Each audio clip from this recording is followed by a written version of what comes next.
Welcome back to another installment of the After Dark 3x3 review, where I give you my brutally honest and entirely subjective opinion on games that probably don't need a review in the first place, but we're going to do it anyway. Last week I played through a psychological horror game rooted in the SCP universe called Go Home Annie.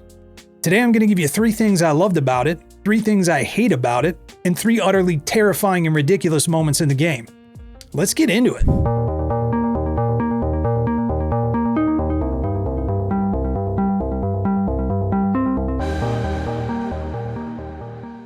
It's been a busy week over here at the old After Dark Lounge, and I for one have been getting a little burnt out, as you could probably tell by the frequency at which I post these videos. You okay? I'm not okay. Don't tell anybody. Listen to me.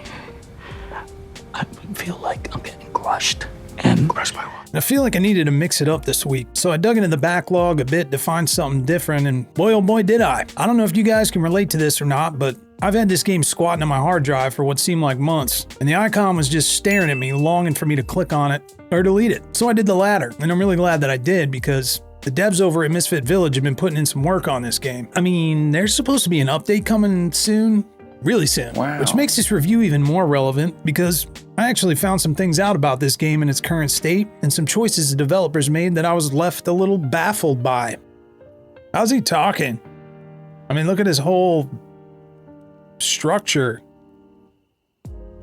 But before that, I got a few good things to say about Go Home Annie, even after some of the things that irritated me. First off, let's talk about the intro. From the wind blowing the leaves through the air and the trees bowing to and fro, the fog whipping throughout the front yard into the back, lightning flashing in the background, and rain streaking across the windshield of the car. And the whole time, the narrator on the radio just completely setting the tone for a real creepy and unsettling experience.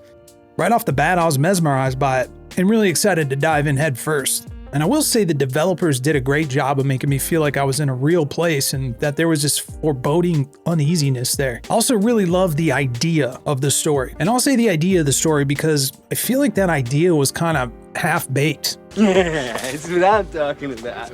But I'll get into the half-baked thing in a minute because I have a lot to say about it. Outside of that, they put up a really strong outline for a stellar story. The beginning of this game and the little twist that happens in the prologue segment got me fired up for the rest of it, and I was extremely hopeful that it wouldn't let me down in the follow-through, which it didn't entirely.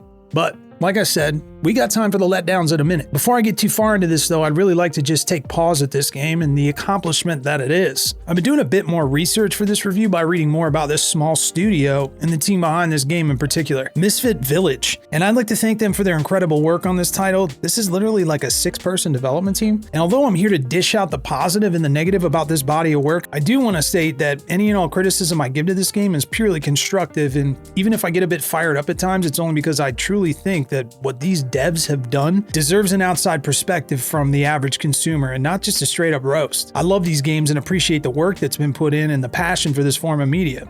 And it definitely shows through in Go Home Annie. I mean, if you take the time to go scroll through the dev updates in the community page, there's this overwhelmingly awesome trail of messages from the development team showing how certain assets from the game were created by certain team members from scratch. And this project was honestly a true labor of love and still is to this day. Through the constant updates and fixes, it definitely shows, especially when talking about the environment and the set pieces, because even though there weren't a lot of different areas to explore, this team made the main parts of the environments that they did focus on pretty dense for the most part, and really well put together. They used the SCP angle a few times to make you feel as though you could be in one room 1 second, but then suddenly that room could be a million rooms, or pretty much any place entirely. They made great use of the possibilities with the lore and expanded in their own direction nicely while remaining educated when it came to specific SCPs that made appearances in the game. And that's just one of the things I love about the world of SCPs in general, and just how deep the lore can run and all the different unexpected and unbelievable things that can happen within it. Objects can be characters and characters can be objects with complex backstories. Entire places can become something you would never expect them to be, like the back rooms for instance. Even a Game Boy Advance can be self-aware and help you out with a puzzle or two when you get stuck, which I frequently do. I think that's what's about to happen. Are we stuck, Annie? Yeah, I'm stuck. Maybe if you rotate the little white room so its small doors align with the big doors on the giant black room, we can jump out. And that brings me to the next thing I absolutely loved about Go Home Annie, and that's the puzzles. Look, I suck at puzzles in most games, and there's been more than a few times I got stuck on some of the simpler ones and needed my loyal viewers to backseat me through the hard parts. I know, I think I screwed the clouds up. So this usually makes me an automatic hater when it comes to puzzles, but even though I felt frustrated during certain segments, the payoff was so nice when I figured out the subtle complexity and originality of a couple of the puzzles in this game, and they were just all around fun and unique and naturally occurring. I never found myself thinking, oh man, there's this kind of puzzle again. They kept it really engaging, and I never felt the tedium of figuring out the same kind of overused or stereotypically repetitive copy-pasted ideas from other games. No, the devs kept it alive and interesting for the whole roughly 3.5 hour playtime, which honestly felt was kind of short. And I know you must be thinking that maybe there isn't anything about this game not to like, but yes, there are some things. Fortunately, based on the way the team has been handling the game so far, they're all things I think can and will be worked out with just a little bit of quality control and feedback from the players. I mean, I thought the game presented itself so well initially, and for the majority of my playthrough, but there were just certain parts that felt like they missed the mark entirely. When it was good, it was great, but when it was bad, man, it was bad. Is this the good tub bathtub routine? No! It's even more. No! I will say that coming from the trailer to playing through the actual game was, I should have probably thought I'd have to manage my expectations, but I was just not ready for the twist and change of tone of the game. I don't know, it ended up being a complete mismatch. And for me, I could deal with it, but I felt like for the average player, it comes off as kind of a bait and switch. I like this game. And I don't want to say what I'm saying right now, but I see it as a problem because the same audience that's into gore and psychological grotesque body horror and terrifying jump scares is not exactly the same crowd that will sit through a 3-hour puzzle game with some slow burning creepy undertones, especially if the narrative dips into some childlike cartoonish territory and then there's this zombie deer that starts talking and joking with me and acting like he's just hanging out around the water cooler shooting his shit with you at work. Kidding me? You people get to walk anywhere you want, eat whatever you want, stalk whomever you want to. I just don't get it. I think the tone of this game is just very misguided. Like it's trying to be one thing and then completely a different thing all at once. Like some cheesy fan fiction adaptation of a much more scary and intense game. Also want to talk about the characters. I mean the human ones. Oh, and the dog too, because he looked like he popped out of a Super Nintendo. Straight up. What happened?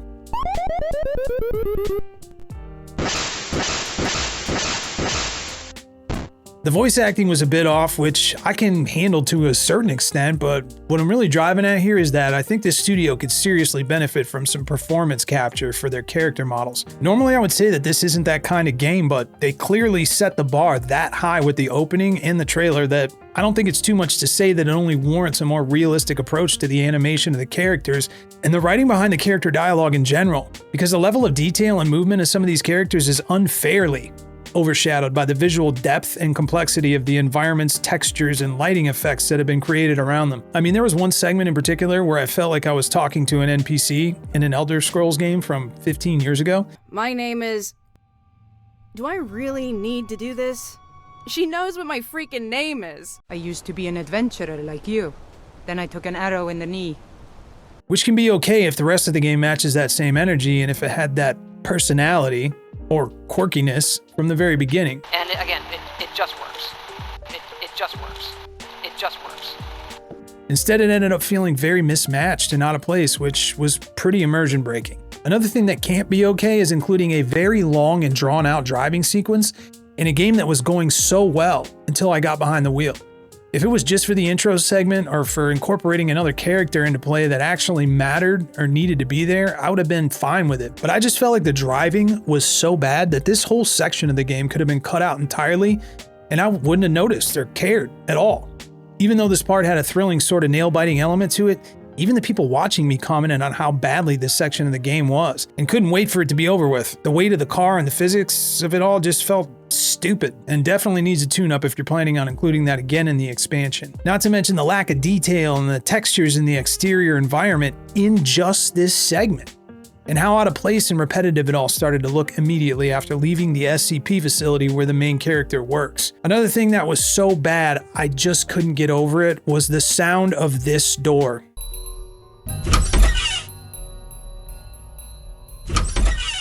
Look, our friends just entered the chat room on AOL, dude.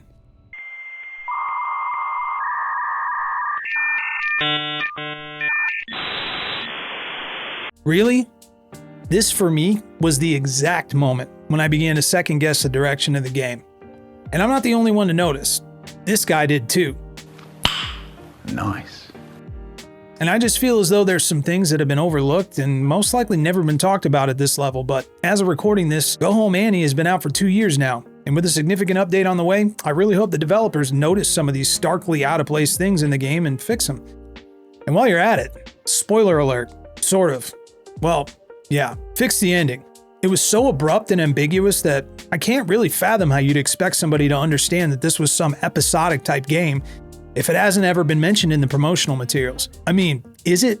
I still don't know. My personal opinion is that you should make an episodic experience and market it that way. Hi, the average game consumer here, thought I was playing a one and done game, and if I hadn't decided to play it 2 years after launch and so close to this update to the storyline among other things, I suppose I would have felt pretty let down at the end, being that there was no solid conclusion to the story. Lots of lingering questions and open-ended plot lines to just end it like it did. Now the devs even mentioned that they already fixed a couple of the plot holes in the story by adding some new elements to help tie it together in a past update, so I really hope they continue this trend and keep that going. I mean, the ending was so abrupt that I honestly thought the game crashed, and if you were to tell me right now that it probably did, I would wholeheartedly believe you and play it through all over again.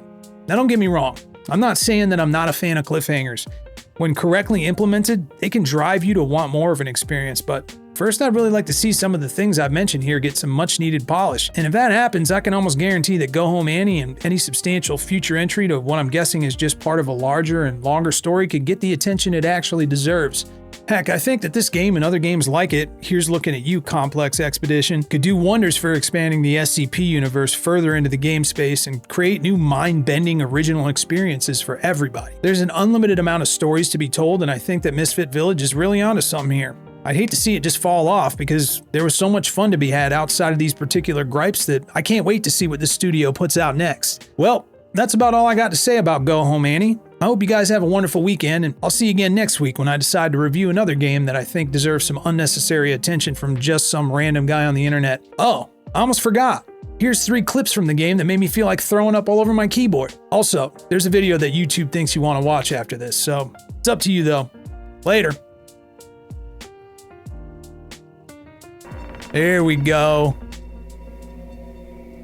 Ugh. Dude, what happened in here? Alright, let's get that key. We need the key. Boom. Key that can be used to unlock the attic. Small videotape. Tests. Oh, there we go. Okay, so that's to toggle the flashlight. Wait, what? Okay. What is this?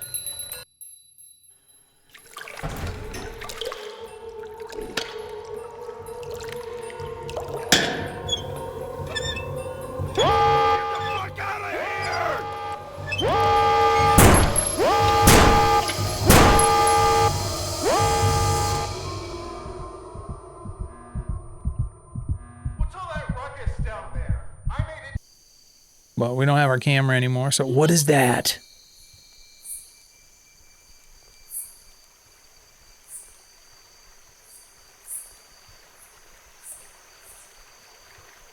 Did you see that?